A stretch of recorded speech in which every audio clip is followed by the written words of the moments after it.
This film was made by a group of young peer mediators from LEAP Confronting Conflicts Peerlink project. Peerlink aims to create a national network of young people involved in peer mediation and conflict resolution in their schools and communities by training and supporting them in mediation skills.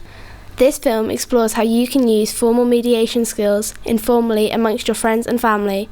We would strongly recommend that you don't use these techniques unless you are a trained peer mediator.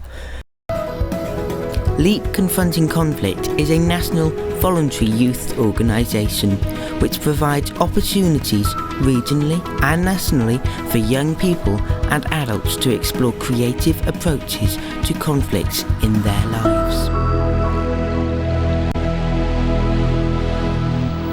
Hello and welcome to CRN, Conflict Resolution News. I'm Alicia. And I'm James. Everyone knows that conflict between young people is a huge problem in today's world, but some young people are using a style of mediation, which is a method of solving conflict known as informal or on-the-spot mediation, to help solve this. And now over to our CRN Rover reporter Carl for a special report on today's topic.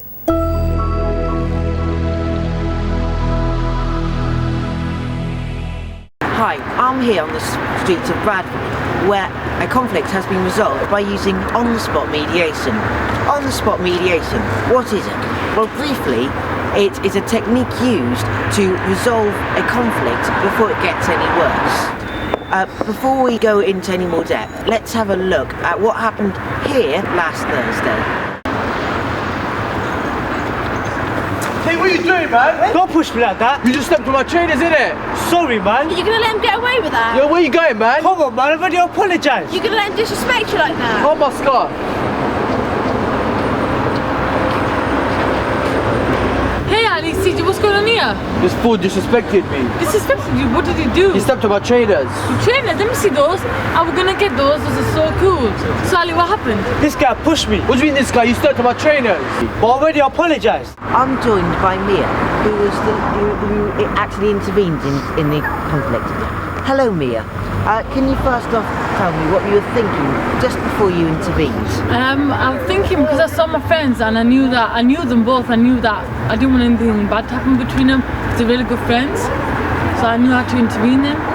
Let me get this straight. So Ali, you were running for the bus and you missed the bus. You accidentally stepped on the trainers.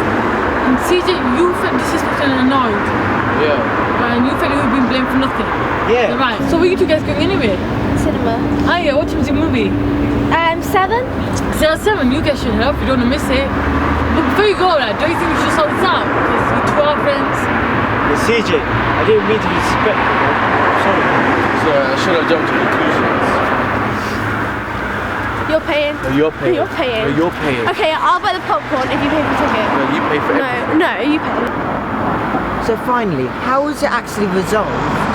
Because I put back to them, right, they understood each other's points of view and they were able to progress from that. They knew what happened and why it happened and actually shook on it and had an agreement at the end of it. Thanks a lot then, Mia. And now back to the studio.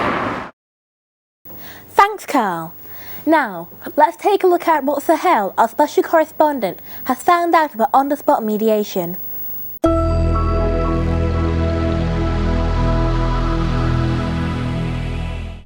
If you wish to carry out informal mediation, here are some facts and tips that will keep you safe. It's called the traffic light system, which you can view and download from the Peerlink website, which is www.peerlink.org.uk. The first stage of the traffic light system is red, when you stop to notice the conflict. The second stage is amber, when you work out whether it's safe to get involved. Remember, you can always step away, and if you're unsure, that's probably the best thing to do. The third stage is green.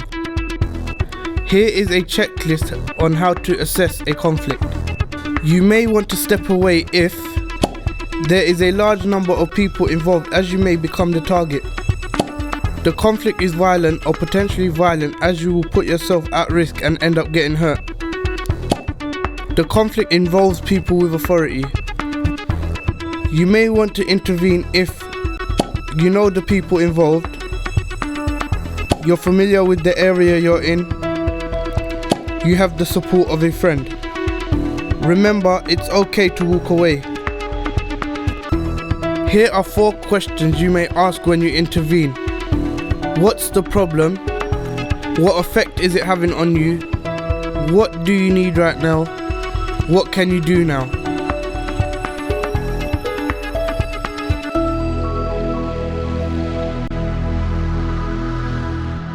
Thanks for that, Sahil. And now, here with me in the studio, I have Ali and Mia, who are going to tell us a little bit more about what happened. So, Ali, how did it feel when someone intervened? Well, when Mia first intervened, I felt afraid that she might be picking a side against me, but when she broke the story down with me and CJ, I resolved my own conflict. Mia, how did you know it was right to intervene? I knew it was right to intervene because they're both my friends and I didn't want them to be arguing about nothing. I mean, for them it was something, but like for people on the outside, they'd be like, whoa, what are you arguing about? It doesn't really make sense. You're gonna lose your friendship over something that's so little. So I knew it would be something like that, so that's why I intervened. And what would you have done if you didn't know the people involved? If I didn't know them at all, and if there was a lot of violent stuff going on, I would definitely call the police. I wouldn't get involved if I didn't know them, if I didn't know the people.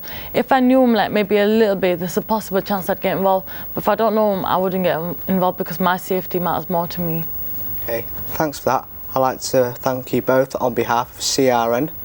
Thank you very much.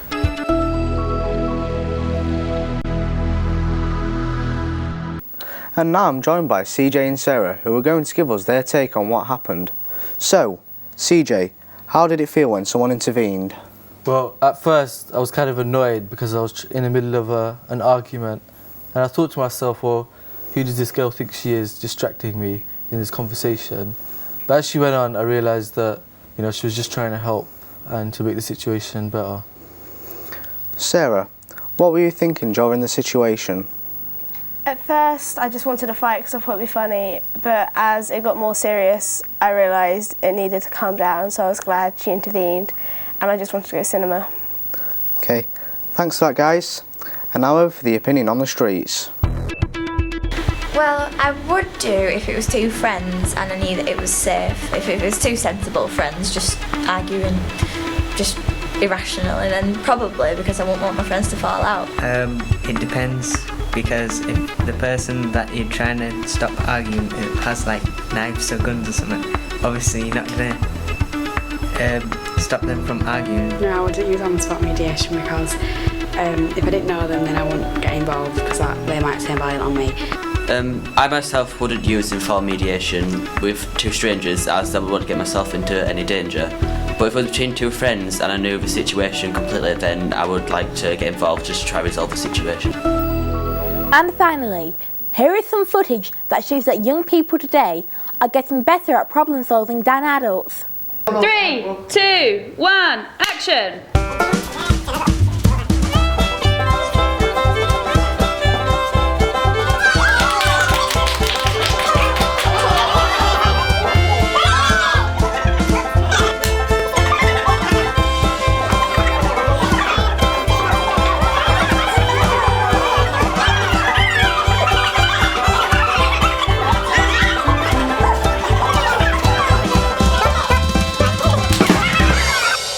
Well, that's it for today's edition of CRN. If you want to learn more about on-the-spot mediation, make sure you visit our website at www.pearling.org.uk. Thank you for watching, and from all the team at Pearling and Conflict Resolution News, have a good day and goodbye.